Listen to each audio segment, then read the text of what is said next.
Assalamualaikum warahmatullahi wabarakatuh. Halo pemirsa, berjumpa kembali bersama Aceh Bicara. Saya Muhammad Syuim Hamid, lebih kurang 60 menit ke depan akan memandu acara ini. Dan tema kita hari ini terkait dengan keberadaan pencalonan atau pemimpin Aceh masa depan atau Aceh atau Gubernur Aceh seperti apa nantinya. Nah saudara, kita tahu bahwa tahapan penyelenggaraan Pilkada Aceh sedang berlangsung saat ini. Dan sejumlah partai politik mulai membuka pendaftaran bakal calon kepala daerah baik pada level gubernur maupun bupati dan wali kota. Lalu bagaimana para partai politik ini memastikan bahwa calon yang diusung adalah memiliki visi dan misi yang selaras atau sejalan dengan kebutuhan pembangunan Aceh ke depan. Demikian juga pada level gubernur, sejumlah partai sudah membuka pendaftarannya dan sejauh ini memang tidak terlihat ada yang lebih banyak mendaftar ketimbang di daerah kabupaten kota. Lalu apakah ini mengindikasikan mungkin calon-calon yang akan mendaftar itu juga perlu hitung-hitungan politik, sehingga ketika mereka mendaftar memang harus memastikan potensi kemenangannya lebih besar ya. Demikian juga dari jalur independen, sejumlah bakal calon juga sudah mulai mendaftar terutama pada level kabupaten kota. Namun untuk level gubernur terlihat sejauh ini di mana pendaftaran yang semestinya ditutup kemarin kelihatannya belum ada. Lalu bagaimana teknis selanjutnya seperti apa? Nanti kita akan berbincang bersama narasumber yang sudah hadir di studio TVRI Aceh. Di studio telah hadir yang pertama ada Bang Akmal Afzal yang bukan pengamat politik dan juga Komisioner KIP Aceh sebelumnya. Assalamualaikum Bang Akmal. Waalaikumsalam warahmatullahi wabarakatuh. Dan juga saudara kita menunggu kehadiran ada Iqbal Ahmadi yang merupakan Direktur Parameter Institute. Dan kita juga tersambung melalui media Zoom bersama Jubir Partai Aceh Bang Nur Zahri. Assalamualaikum Bang Nur Zahri. Oke, baik. Pemirsa, kelihatannya tim teknisi kami masih sedang mencoba untuk mengkoneksikan kepada Bang Nur Zahri. Baik, saya ke Bang Akmal. Ini Bang Akmal menarik nih memperhatikan pilkada yang akan dihelat pada 27 November nantinya. Benar. Sejauh ini kalau kita bicara potensi atau kandidat-kandidat yang bermunculan, kira-kira sejauh mana kita punya harapan bahwa calon-calon ini insya Allah mampu memberikan yang terbaik untuk Aceh di masa yang akan datang. Idealnya pertanyaan adalah ada nggak calon-calon yang akan tampil dan layak dijual kepada publik. Oke, itu Karena bahasa lain. kondisi hari ini selain daripada Muzakir Manaf dari Partai Aceh yang telah secara vulgar menyatakan diri untuk maju sebagai calon gubernur, yang lain walaupun punya nama besar hanya kita lihat berani untuk pada posisi Aceh 2. Tidak untuk satu. Dan ini yang sebenarnya sedang seksi dibicarakan oleh banyak masyarakat. Padahal pemilu yang sedang dalam tahapan ini tidak ada lagi kata untuk bersembunyi di balik apapun. Karena saatnya ketentuan baku dalam perundang-undangan itu syarat yang formal, kendati itu tidak mengikat bahwa calon itu harus mengenal dan dikenal oleh masyarakat. Sekarang bagaimana dikenal oleh masyarakat, calon saja belum ada. Oke. Bahkan yang miris seperti disebut Bang Akmal ini pada level gubernur ya. Yang dulu sempat partai-partai di mana calon itu berada dan berkeinginan untuk maju justru merapat ya untuk mendukung Muale misalnya. Ada beberapa partai. Apa yang Anda baca? Apakah partai-partai sebenarnya juga sadar dari awal agak sulit untuk menembus level politik yang ada saat ini? Apapun sah-sah saja. Bahwa dalam politik amat dinamis. Belajar dari politik nasional bahwa penetapan calon presiden dengan wakil presiden Itu juga ketika berbicara siapa yang akan dipasang dengan Anies, siapa yang akan dipasang dengan Ganjar, siapa yang akan mendampingi Prabowo. Itu juga kan terjadi dinamika yang cukup melelahkan. Tapi untuk Indonesia Satu itu tidak ada la raiba fih, tidak ada keraguan lagi padanya. Yaitu PDIP mengajukan Ganjar yang CS-nya dengan Perindo dan P3, Anies yang diajukan oleh Nasdem PKS Dan PKB. sudah baku mengajukan Anies, Nasdem dengan PKS, kemudian Prabowo dengan partai koalisi besarnya sudah baku mengajukan Prabowo. Artinya 3 nama besar ini sudah mengkristal menjadi calon Indonesia Satu, hanya saja detik-detik terakhir baru tuntas persoalan wakil. Oke. Ironinya Aceh, kalau ingin belajar dari kasus nasional, idealnya partai-partai besar itu sudah mulai mengekspos siapa calon-calon Aceh Satu.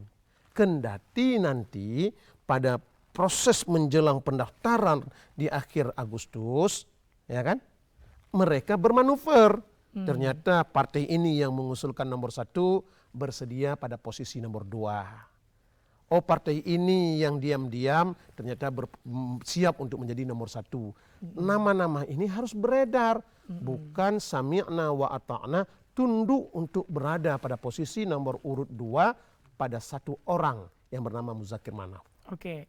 Walaupun sebenarnya komposisi kalau kita lihat kursi di DPR A saat ini, itu sebenarnya memungkinkan muncul 2 hingga 3 paslon untuk diusung oleh komposisi kursi yang ada di DPR A saat ini. Benar sekali. Kalau kita melihat yang dikuasai oleh Partai Aceh kurang lebih lah 20%.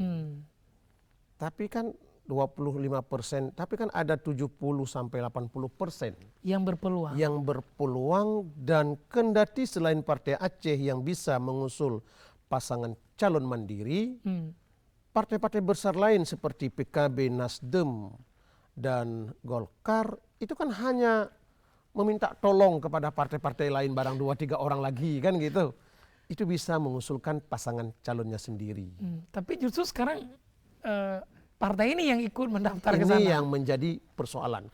Bagi sebuah partai politik, hal ini hal yang lumrah. Hal bermanuver.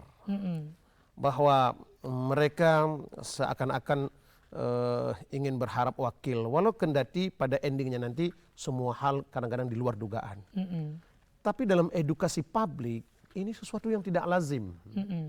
Bahwa semua partai yang punya harga diri, yang punya nilai dan posisi bargaining yang cukup besar bagi masyarakat, kok melet-let jadi wakil gitu. Ada apa ini? Ada apa? Padahal orang melet-let jadi gubernur dapat posisi wakil. Kalau begitu apa yang Anda baca dari gerakan politik partai-partai ini? Apakah ada seperti yang kita singgung tadi, ada ketakutan memang ini tidak mudah untuk mengalahkan seorang muhalif? Ada kita terang-terangan aja asumsi yang berkembang traumatik bahwa efek domino dari pemilu Februari yang lalu itu cukup amat membebani batin. Bukan hanya kepada peserta pemilu, tapi kepada para pengelola partai. Kadang dia tidak mendaftar, tapi pengelola partai juga melelahkan karena kos, energi, tenaga, pikiran itu betul-betul dikuras yang membuat mereka sekarang cukup penuh perhitungan. Maka dinamika ketakutan para kader partai untuk maju itu disahuti oleh KPU RI dalam 1x24 jam belakangan ini. Yang satu versi mengatakan bahwa yang maju harus mundur, yang terbaru ini bahwa yang terpilih nggak perlu mundur, cukup mensiasati saja, tidak ikut pelantikan.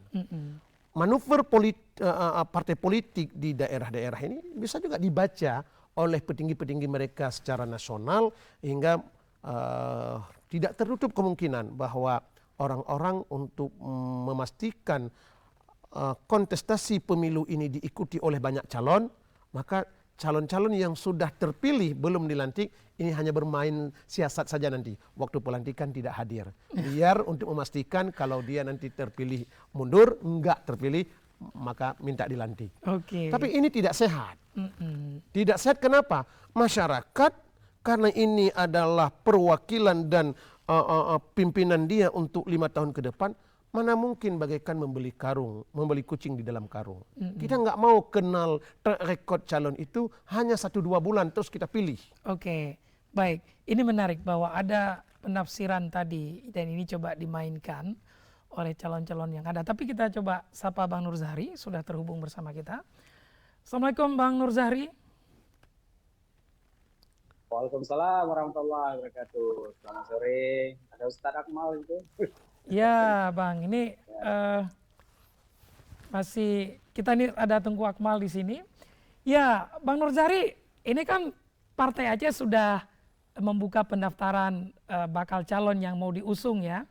Ada pada level gubernur dan juga bupati wali kota. Nah kalau kita bicara pada level gubernur nih, kira-kira ada berapa orang yang mendaftar nih Bang? Ya kebetulan Partai Aceh pada pilkada kali ini mengusung konsep yang sedikit berbeda ya. Kalau sebelumnya mungkin kami dianggap sangat eksklusif, tapi kali ini kami membuka diri dengan lebih inklusif sehingga membuka sistem penjaringan bakal calon dari level wakil gubernur, bupati, wali kota, dan wakil bupati, wakil wali kota.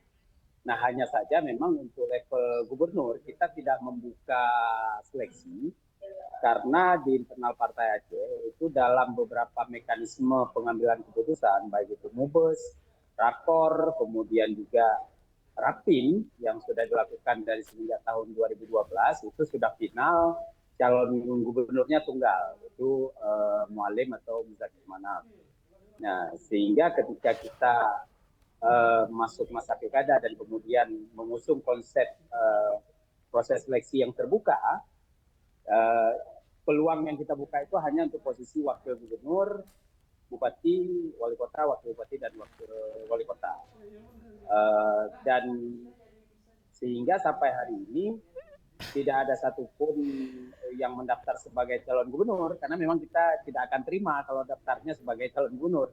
Yang kita buka hanya sebagai wakil gubernur sehingga yang datang-datang mendaftar itu adalah posisinya sebagai calon wakil gubernur untuk mendampingi Mualim semuanya.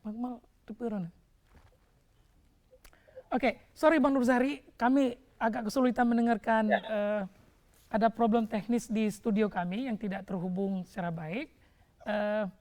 Baik, nanti saya akan kembali ke Bang Nur Zahri. Mohon maaf ini ada problem sedikit. Kami akan kembali ke Bang Nur Zahri sebentar lagi. Jadi kami tidak bisa mendengar suara cukup jelas. Baik Bang Akmal, mohon maaf tadi ada problem sehingga kita tidak bisa mendengarkan dengan jelas ini. Saya tidak menangkap persis apa yang disampaikan oleh Bang Nur Zahri. Mungkin ada problem teknis di internal sehingga tidak tersuarakan dengan baik. Nah, sebenarnya kalau kita kembali ke lanjutan tadi, di antara nama-nama yang berpotensi atau berpeluang sebenarnya untuk maju dan itu mendapat atensi publik, selain Mualim tadi yang sudah masif dibicarakan oleh publik, ada siapa lagi sebenarnya yang cukup layak? Ketua-ketua partai itu adalah personal-personal yang sudah selesai dengan uji publiknya. Dan ketokohan, kefiguran mereka itu bukan barang asing. Hanya saja persoalan hari ini yang belum terjawab, tidak berani karena tidak percaya diri, atau tidak berani takut kalah. Sementara masyarakat kan sudah tahu bahwa Golkar di bawah Bang Nurlif, PAN di bawah Bang Mawardi, Gerindra di bawah Dekfad, kemudian ada ada PKB Bang Irmawan. Ini kan partai-partai besar yang mereka punya sumber daya yang tidak diragukan. Lantas hari ini kenapa mereka pagi-pagi semua berharap dalam statement yang jelas di media berharap pada posisi Aceh II untuk mendampingi Mualim. Ini ironis sebenarnya bagi kita. di awal-awal saya sempat membaca beberapa rilis media yang menyebutkan bahwa mereka cukup confident, termasuk Bang Nasir Jamil misalnya, untuk maju dalam kontestasi pilkada ini. Tapi belakangan rasa-rasanya atmosfer itu mulai tertutup, bahwa tidak ada lagi minat yang terlalu banyak, karena mungkin ada kesadaran bahwa agak susah memang untuk berlaga kali ini. Pengamat dan pemerhati sering melihat bahwa efek domino dari pemilu legislatif kemarin itu memang amat berpengaruh. Dan pengaruhnya bukan hanya pada persoalan material, tapi juga pengaruh terhadap hasil pemilu. Ketika orang mengait-ngaitkan bahwa Mu'alim adalah partai pendukung Prabowo.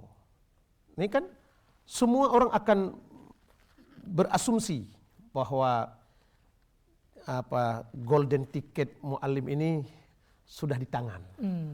Sehingga kan semua orang pula beranggapan ini menyekon nggak Mu'alim sang Agak susah betul. agak susah betul. Nah, kalau para politisi seperti ini dan semua berkeyakinan bahwa kalau bukan dengan Mu'alim tak maju, lantas yang akan mendampingi Mu'alim untuk menjadi sebuah kompetisi siapa? Nanti kita akan jawab itu Bang Akmal, menarik. Akankah Mu'alim misalnya berlaga dengan kotak kosong? Benar sekali. Nanti saya akan ke situ. Saya sapa Bang Nurzahri dulu, kelihatannya problem teknisi sudah diperbaiki. Halo Bang Nurzahri.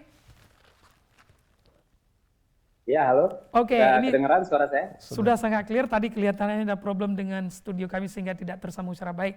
Bang, sorry karena tadi hal penting saya tanyakan belum terdengar secara baik. Ini mungkin masih pertanyaan yang sama ya, bisa dijawab kembali. Bagaimana sejauh ini pendaftaran yang dibuka oleh Partai Aceh terkait dengan bakal calon kepala daerah baik pada level gubernur maupun bupati wali kota? Ya, kali ini Partai Aceh kebetulan mengusung konsep yang inklusif, yang terbuka ya untuk proses seleksi calon bakal calon untuk diajukan di Pilkada 2024. Nah, sehingga kita bentuk mekanisme seleksi, silakan siapa saja yang boleh mendaftar dengan latar belakang apapun.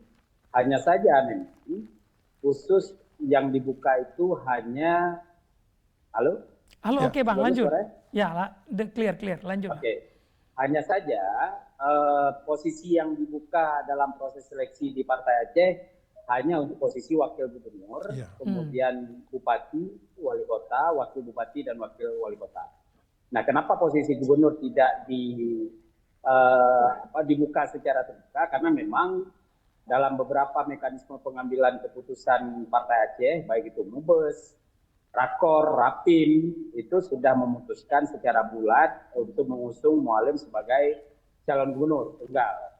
Nah, dan alhamdulillah kebetulan pemilu 2024 itu Partai Aceh memperoleh suara sehingga jumlah kursi yang kami dapatkan adalah 20 kursi.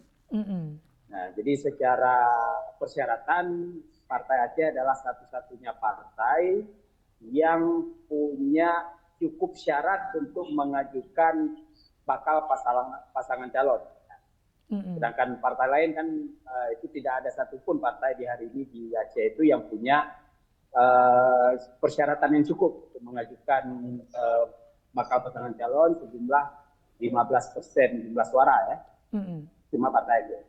Nah, sehingga proses seleksi yang kita buka memang tidak ada yang mendaftar sebagai calon gubernur, karena kalau ada pun ya terpaksa kita tolak gitu kan, karena itu sudah menjadi keputusan. Jadi yang mendaftar hanya sebagai wakil gubernur.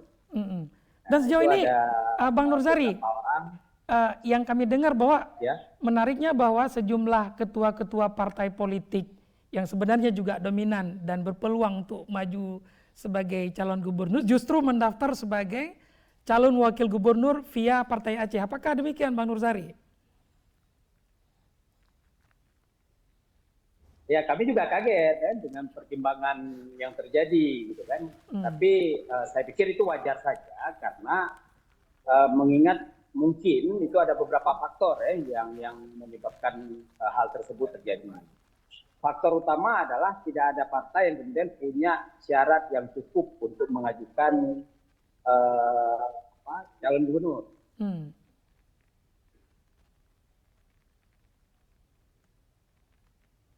Baik, kelihatan ada problem jaringan lagi sehingga suara Bang Nurzari terputus. Sebenarnya ini di saat-saat menarik dan kita ingin dengar konfirmasi langsung dari Bang Nurzari. Oke, nanti kita akan kembali ke Bang Nurzari, saya kembali ke Bang Akmal lagi. Walaupun kita ingin cross check sebenarnya apakah Partai Aceh cukup confident sebenarnya bahwa Mualim menjadi satu-satunya nanti calon gubernur yang berpeluang besar misalnya untuk memenangkan kontestasi ini. Nah, dari analisis Bang Akmal, seperti apa kira-kira komposisi misalnya dengan menciutnya beberapa niat dari para politisi lain yang layak untuk maju tapi belakangan justru tidak maju. Ini mengandisikan bahwa Mualim sebenarnya di atas angin dan bisa-bisa versus kotak kosong. Akankah terjadi skema seperti itu? Kendati kita lihat di atas kertas seperti itu. Tapi faktanya manuver politik itu hitungannya itu bukan lagi per minggu, per hari, bisa saja per detik dia akan sesuatu yang impossible menjadi nothing impossible. Sesuatu yang tidak logis menjadi logis. Maka kita akan melihat nanti manuver partai politik itu pasca Mualim menetapkan calon wakilnya. Baru di sana kita akan melihat. Kalau toh PA menggandengkan dengan profesional, tentu partai-partai yang berharap posisi Aceh 2 ini semua akan terdepak dari pangkuan Mualim. Kalau diambil salah satu dari partai nasional, bagaimana partai-partai nasional lain yang tidak tertutup kemungkinan mereka akan berkoalisi untuk melahirkan satu pasangan yang lain. Bahkan flyer-flyer sudah muncul Mualim banyak kali wakilnya. Ini sengaja. Ada dengan Sipulan. Ini manuver juga nih. Manuver. Oke, apa yang Mbak Akmal baca sekiranya penentuan wakil gubernur itu dilakukan di last minute? Artinya ini bisa saja menghambat proses komunikasi atau koalisi dengan parpol-parpol yang mungkin tadi kecewa tidak diambil oleh Mualim sebagai bagian dari wakil gubernur yang mereka usulkan. Semua hal mungkin terjadi. Tapi ingat, partai politik yang sudah memiliki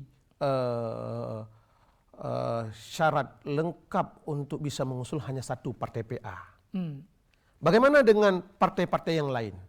Kalau mereka mendapat tanda-tanda bahwa PA akan menggandeng profesional atau di luar dari partai yang ada, maka tidak tertutup kemungkinan mereka juga akan membuat ancang-ancang. Mereka last minute juga yang akan menetapkan koalisi mereka. Toh mereka partai politik punya plan sampai Z. Punya plan sampai Z. Tapi yang perlu saya sampaikan adalah jangan sampai dinamika yang memainkan skenario ini hingga mentok pada hari pendaftaran terakhir justru yang terlahir hanya satu pasangan. Dan jika itu yang terjadi, maka akan menjadi satu presiden buruk bagi demokrasi Aceh. Karena itu akan menjadi pertanda Aceh diklaim oleh banyak pihak kita kehilangan generasi, kita kehilangan tokoh, dan sumber daya manusia yang ada di Aceh akan dianggap sebagai orang-orang yang gampang draw mentong hana pemimpin kiban adalah ke Menteri U Jakarta. Baik Bang Kamal, kita jeda sejenak. Saya akan kembali Bang Kamal sambil coba nanti untuk berkomunikasi kembali bersama Bang Nurzari. Baik pemirsa, tetap bersama kami, perbincangan ini akan berlanjut setelah yang berikut ini.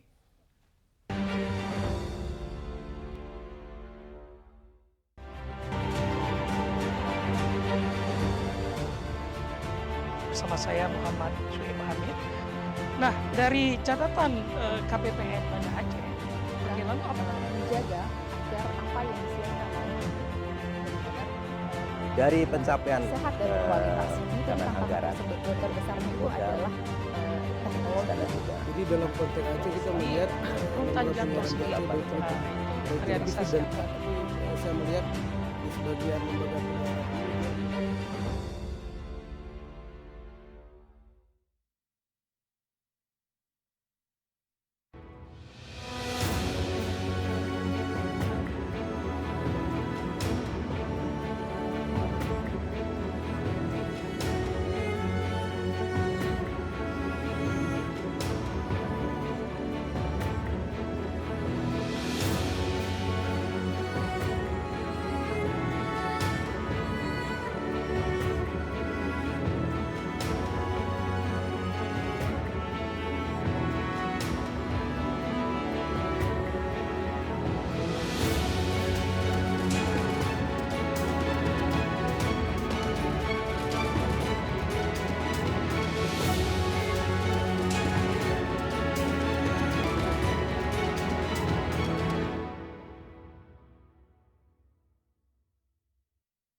Berbagai peristiwa penting terjadi di Provinsi Aceh sepanjang harinya, menghadirkan berita dan juga fakta.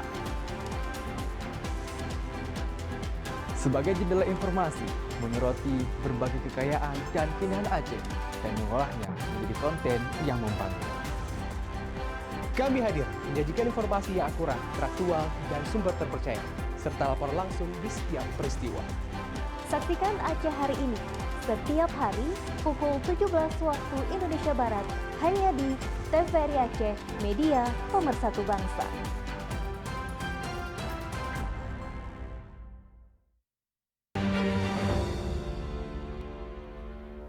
Baik pemirsa, terima kasih Anda masih bersama kami dan kita masih membahas terkait dengan tema besar. Ini berkaitan dengan pencalonan kepala daerah atau khususnya gubernur di Aceh yang saat ini mungkin hanya mencuat pada satu nama, ada Mualim, tapi sebenarnya sangat berpeluang nama-nama lain untuk diusung. Tapi dari calon independen sendiri sejauh ini juga tidak muncul Bang Akmal ya. Ini apa artinya dari independen sendiri juga sampai pendaftaran ditutup kalau tidak salah kemarin 8-12 Mei, tapi tidak ada bakal calon yang mendaftar di KIP Aceh. Ya. Atau Bang Akmal punya informasi lain? Kalau calon-calon perseorangan memang kita melihat animonya periode 2024-2029 ini sudah menurun drastis. Seakan-akan ada sebuah konsensus yang tak tertulis bahwa cukup sudah calon perseorangan. Ya. Buktinya pengalaman yang kita lihat terlalu besar kos yang harus dikeluarkan oleh personal, ya, personal calon dengan wakil yang mengakibatkan periode ke periode calon perseorangan semakin kecil peluang untuk mendapat kemenangan. Maka hari ini fokus orang adalah bagaimana mendapat suara dari dukungan dari partai. Kendati ada beberapa kabupaten kota sudah mendaftar calon perseorangan. Dinamika yang kita lihat hari ini justru bukan pada persoalan kenapa rendahnya calon perseorangan. Orang sedang fokus partai begitu banyak yang menguasai parlemen di PRA, tapi kenapa calon hanya berkisar pada nama Muzakir Manaf sebagai calon tunggal. Padahal kesempatan ini itu diberi selebar-lebarnya, seluas-luasnya kepada partai baik partai nasional koalisi maupun partai lokal berkoalisi. Oke, kalau kita lihat dari partai ini yang saya tahu misalnya Ketua Partai Golkar TM Nurlif ikut mendaftar. Tapi ada partai-partai lain yang berpeluang membentuk satu poros, ada Nasdem, ada PKB, sebenarnya ada juga P3 ditambah beberapa partai perolehan kursi di bawah 5, PKS, itu semua berpeluang juga. PKS sudah tutup juga karena mereka ikut full kemarin membackup Mualim ya. Lalu apa yang Anda baca Bang Kemal? Apakah Anda lihat tidak sebenarnya komunikasi politik juga coba dibangun di partai-partai yang belum menyatakan diri untuk mendukung Mualim misalnya? Idealnya kan para petinggi partai di tingkat DPW, DPD tingkat 1 ini, ideal mereka coba duduk sepapan, duduk berelaborasi untuk memecahkan apakah kita dari sekian banyak partai yang memiliki perwakilan di DPRA sebagai prasyarat untuk mengusul calon, apakah kita mengusung satu pasangan calon atau kita bisa melahirkan 2-3 pasangan calon. Nanti di sana akan lahir koalisi tunggal atau ada koalisi-koalisi lain sebagai bahagian daripada edukasi publik bahwa di Aceh ini mampu melahirkan walaupun dalam bahasa Aceh ada pasangan intat lintu. Ya kan? Tapi kalau seperti ini ketua partai mengusulkan diri menjadi calon wakil dan semua partai berharap jadi wakil, akan menjadi satu tanda tanya kepada warga. Lantas kalau semua berharap jadi wakil, calon gubernur nanti akan bersaing dengan siapa?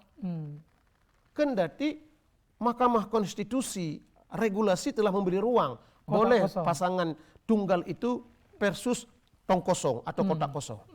Tapi itu kan tidak baik bagi sebuah proses demokrasi. Apakah Aceh dalam keadaan krisis sumber daya manusia? Yang Anda lihat sebenarnya seperti apa? Apakah krisis generasi pemimpin ke depan ataukah tadi ada ketakutan dari calon yang muncul karena yang muncul-muncul itu adalah incumbent di legislatif saat ini, sehingga menang goh jelah, nyo harus takubah. Itu yang pertama. Atau yang kedua, juga ada faktor, ini kan ada 3 nih Bang Akmal. Ada popularitas, elektabilitas, dan satu lagi isitas.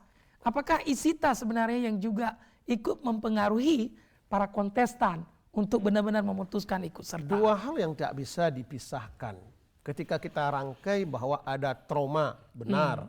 Bahwa sebahagian sudah maju sebagai caleg, mereka yang terpilih sebagai caleg saja begitu takutnya dengan dinamika pileg kemarin. Konon lagi mereka tidak terpilih. Yang terpilih saja belum bisa tersenyum.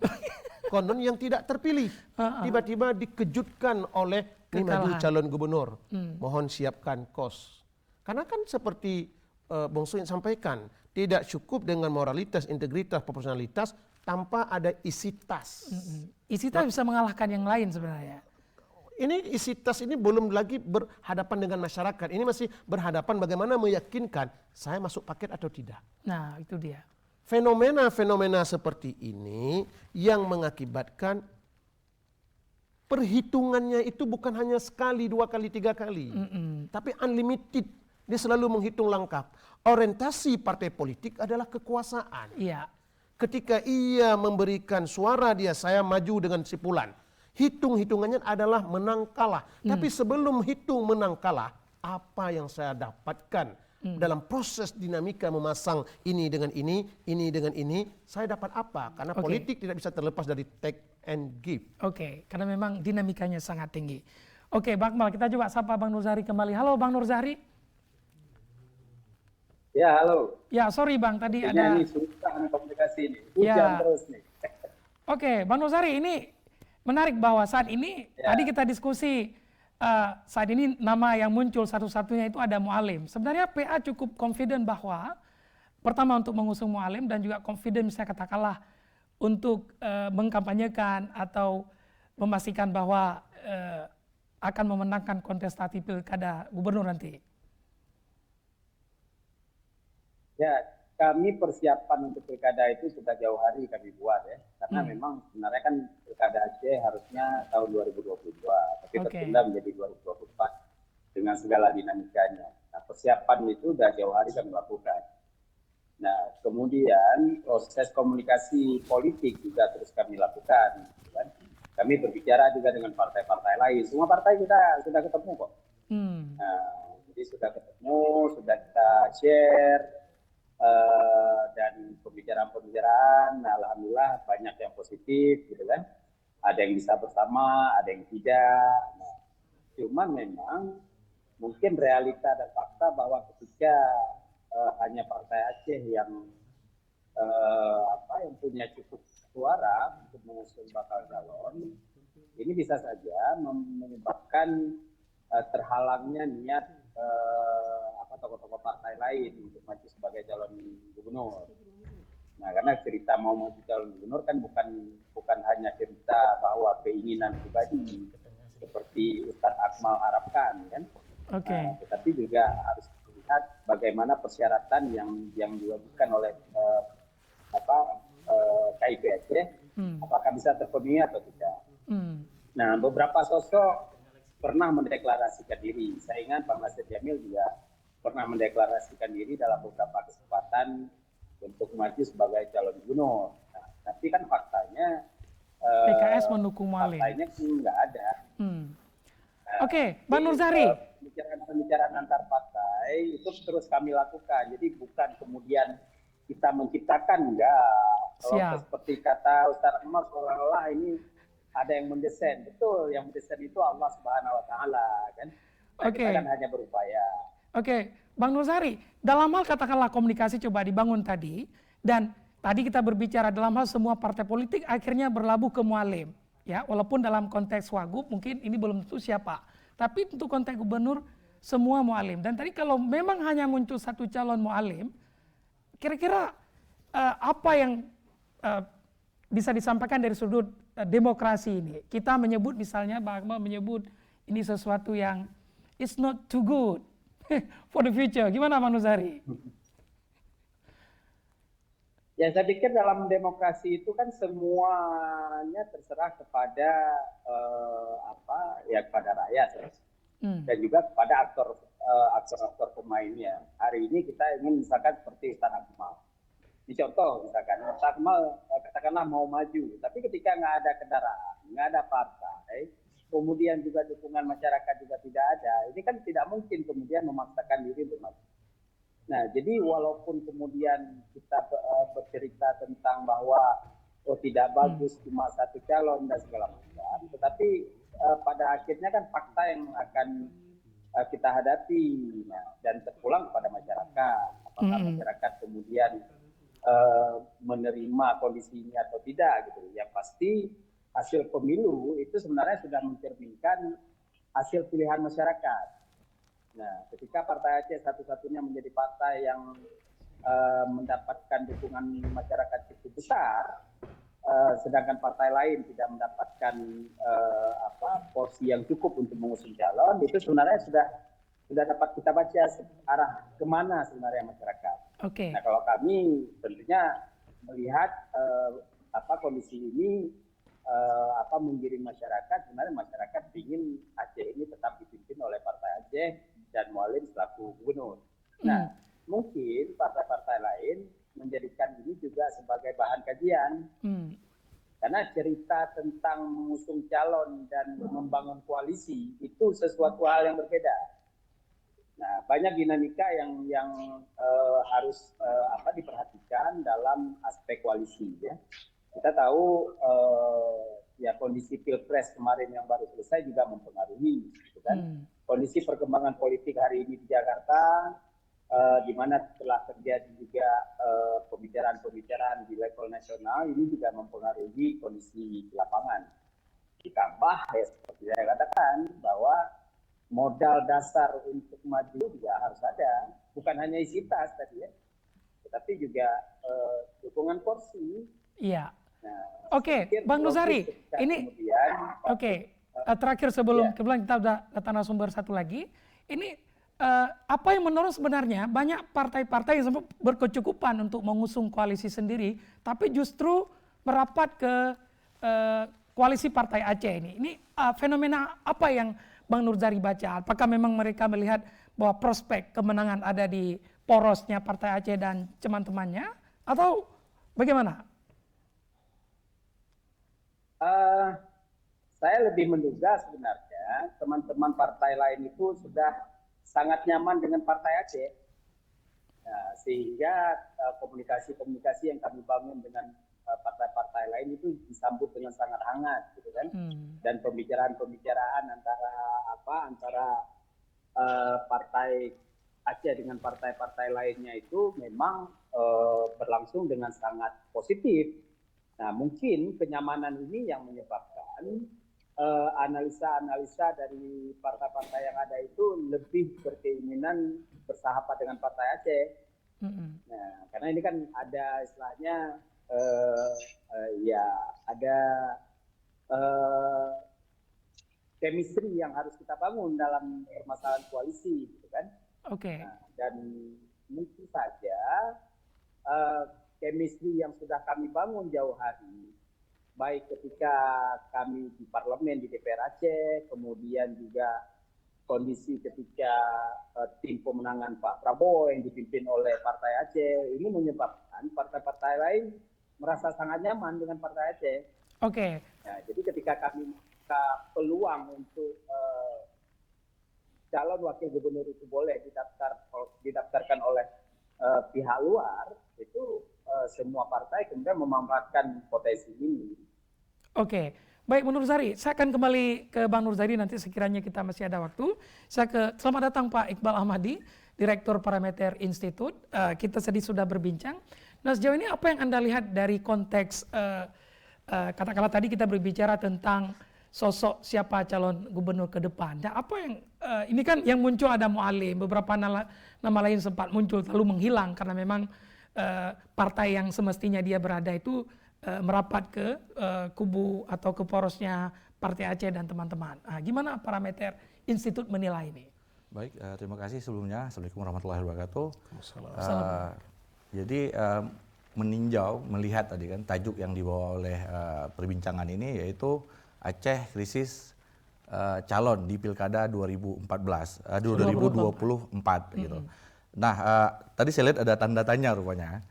Jadi saya pikir kalau ini merupakan sebuah tanda tanya, maka saya akan menjawab setelah pembicaraan saya akan sekaligus menjawab dari tajuk tadi.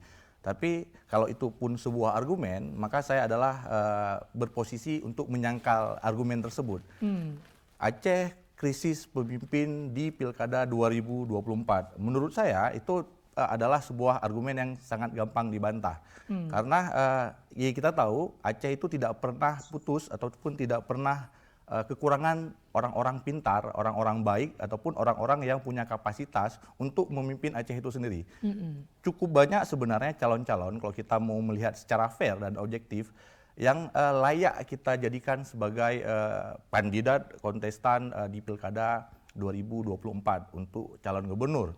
Saya ada melihat ada minimal 3 aspek tolak ukur variabel yang bisa kita gunakan untuk melihat seseorang figur pemimpin yang akan kita tunjukkan kepada pemimpin Aceh secara keseluruhan.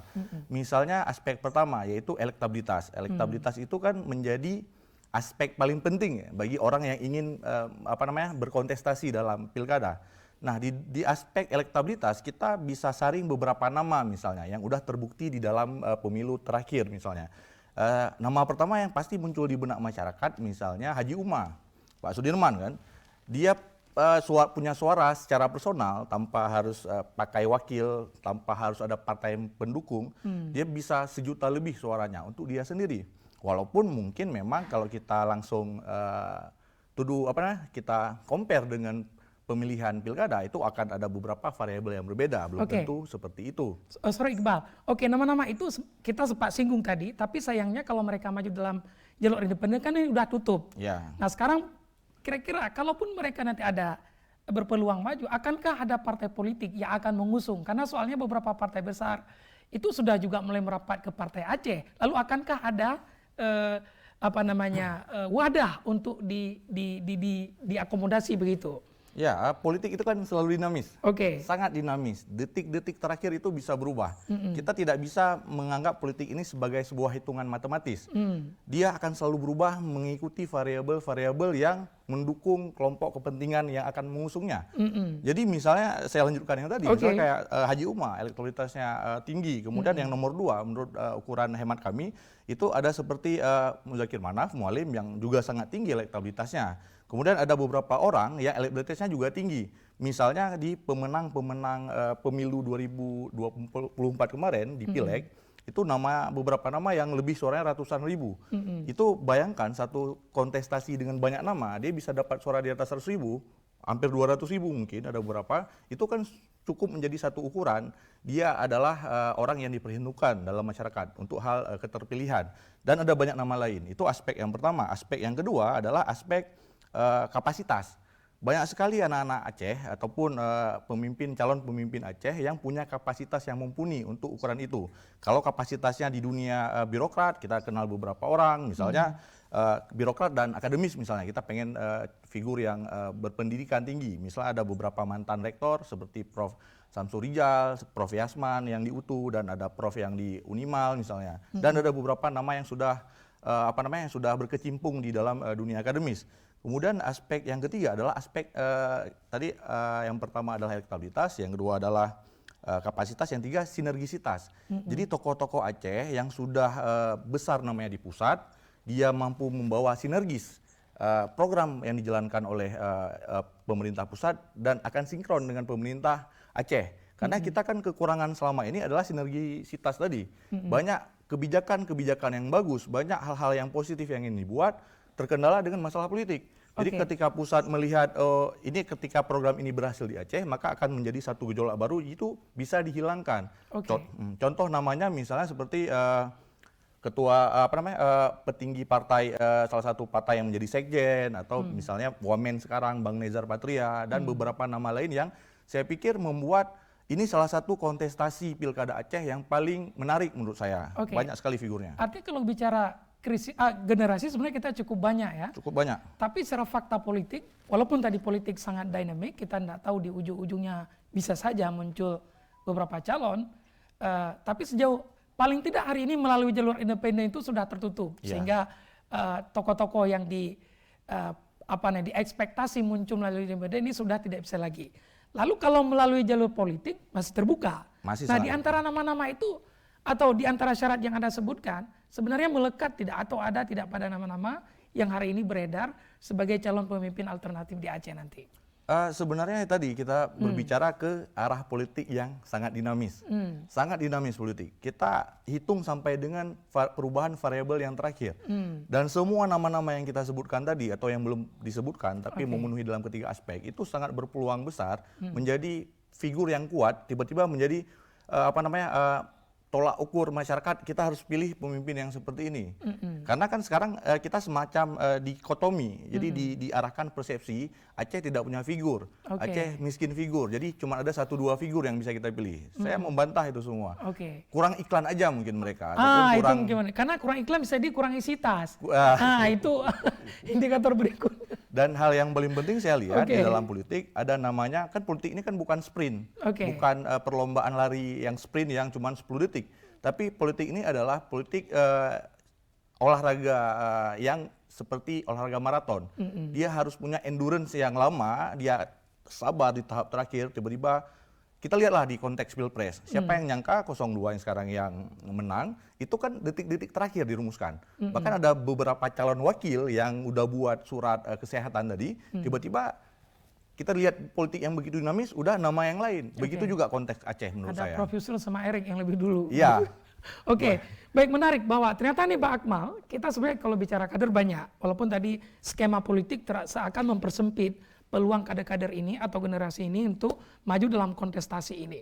Tapi pertanyaan berikutnya adalah, sebenarnya pertanyaan pertama adalah permasalahan apa yang kita hadapi sehingga kita butuh calon pemimpin yang bagaimana sih sebenarnya untuk mengatasi problem-problem yang ada dan dihadapi oleh masyarakat Aceh saat ini. Ya, pemimpin yang butuh itu adalah pemimpin yang sudah selesai dengan urusan domestiknya.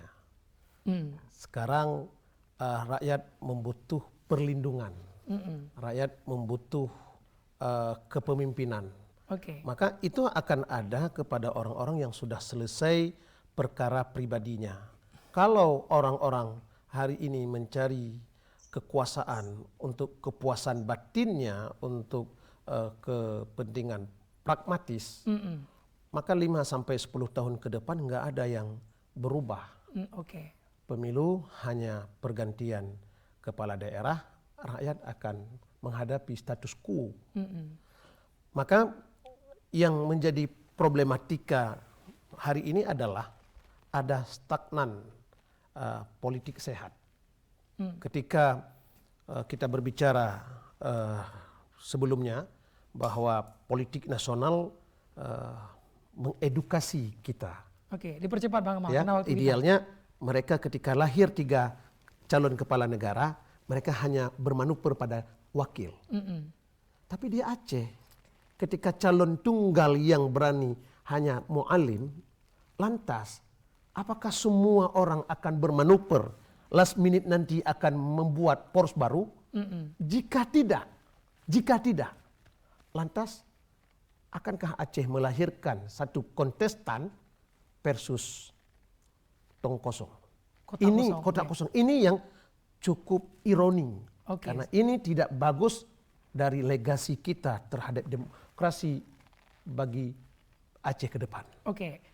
Baik Bang Nurzari, kalau walaupun versi Bang Nurzari itu oke saja dalam sudut pandang demokrasi, walaupun Bang Akmal tadi menyebut memang ada problematik kalau situasinya demikian. Halo Bang Nurzari, masih bisa mendengar kami Bang?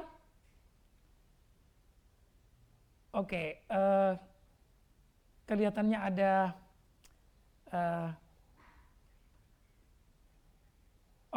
terakhir nih Pak Iqbal, seberapa besar optimisme Anda bahwa ke depan kita akan memiliki pemimpin sebagaimana diharapkan dan mampu mengatasi permasalahan kita, walaupun secara umum kita tahu problem kemiskinan, stunting, ekonomi dan sebagainya. Nah, kita harus optimis pasti kan. Kalau kita sendiri pesimis, siapa lagi yang akan optimis melihat masa depan daerah kita sendiri? Jadi optimisme itu juga harus kita tularkan ke masyarakat sebagai pemilik suara yang menitipkan siapapun yang akan menjadi pemimpin kita itu harus berdasarkan pilihan yang paling rasional. Dia harus punya kapasitas, dia juga harus punya integritas dalam menjadi pemimpin ketika dia akan menjabat nanti, dan dia juga harus punya semacam sinergivitas dengan segala macam urusan lini. Khususnya dengan pemerintah pusat. Dengan pemerintah pusat. Kita berdamai sekarang. Berdamai dalam konteks apa? Perdamaian kita harus bisa diinkludkan dengan pembangunan secara menyeluruh bagi masyarakat Aceh. Oke, baik Pak. Kita waktu terbatas, saya terakhir ke Bang Nurzari. Bang Nurzari. Halo Bang. Baik, nampaknya ada problem komunikasi kembali. Oke. Halo, Bang Nurzari, apakah masih bisa mendengarkan suara kami? Baik, oke. Nampaknya memang kita membutuhkan pemimpin yang ideal, walaupun tadi bahwa dinamika yang terjadi juga nanti akan berpengaruh pada siapa yang akan menjadi pemimpin di Aceh nantinya.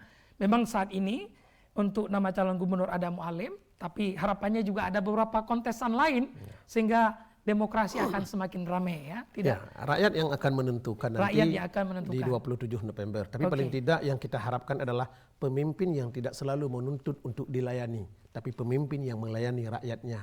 Karena kalau pemimpin selalu meminta dilayani, lantas rakyat siapa yang melayaninya? Oke, coba saya sapa sekali lagi Bang Nurzari. Halo, masih bersama kami, Bang? Oke, Bang Nurzari, satu lagi, Bang. Halo, Bang. Ya, halo. Oke, terakhir, sebenarnya Partai Aceh cukup yakin bahwa sosok Partai Aceh sebenarnya cukup yakin tidak bahwa sosok Mualim memiliki karakteristik atau kriteria untuk menyelesaikan permasalahan yang dihadapi Aceh hari ini, Bang.